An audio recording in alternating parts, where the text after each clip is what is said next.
feel it breaking out like an echo, echoing my soul.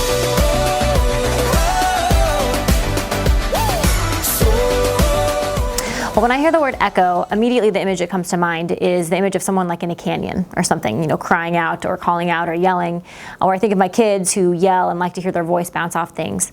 So that's the first image that comes to my mind. But I think the heart of echo is someone calling out and there being a response, right? Somebody initiates a sound and there's a response back that reflects what has been put out into the world. So that's what I think of when I think of echo. You think in the terms of echo of God's love, being God speaking his word of love out into the world through the person of Jesus. It's kind of God calling out in love, and that message is directed towards us, right? And so I think we are essentially, I don't know if this is exactly what the song is kind of implying, but how I understood it was that we are the echo of that. Like God has initiated this act of love, and that we echo that love back to God and back to the world.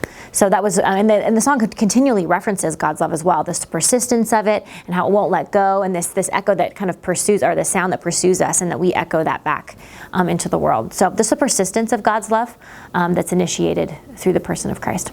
Like I mentioned before, I do believe that the love begins by us responding to what God has done. So God has already expressed God's love to me, and I'm trying to live into my belovedness as a child of God. And I think the way I want my life to echo that, to reflect that back into the world, is how I interact with the people around me, right? So the people interact first with my family, how I'm caring for them, how I'm serving this community of students, if I'm being present to them and engaged with them, I'm loving them well, creating space for them to listen, practicing empathy, and then also challenging us to see beyond our own campus and serving the world at large. So those who are less fortunate or who are underserved, even traveling internationally. So we're trying to echo God's love as campus ministries here on our campus in Mount Vernon, throughout the United States, but also abroad as we travel this summer and this spring break. So trying to practice that starting at home, and then through my work and through the international travel that we'll do. So I think at the echo of God, I want to permeate every part of my life, from the basic parts to the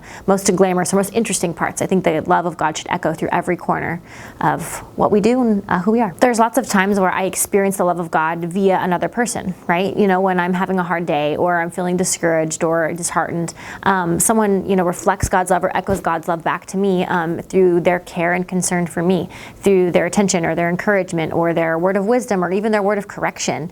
I think can be God's love echoed to me via another person. So I think that's one of God's primary vehicles often of expressing God's love to us, is through the love, the loving response of one of our fellow Christ followers. So I think that's one of the primary ways often that we can experience God's love. I think at the heart of that verse is that we have to remember that God is the one who starts the work. It's not based on our own initiative, our own get up and go, our own hustle, our own even passion or enthusiasm or religious zeal. It always begins with God's first action towards us. And so anything that we do is truly a response to that. And we can trust that the God who started this, who took that initiative in inviting us into relationship and inviting us into a vocation, giving ourselves over for the sake of the kingdom of God, I think we can trust that the God who invites us to do that and who has started this journey to begin with has the end in mind, wants to restore and redeem both us and the world as we partner together in redemption. So I believe and I trust that the God who started this whole thing wants to complete that work and wants to invite us to be a part of that redemptive work, both here locally and around the world.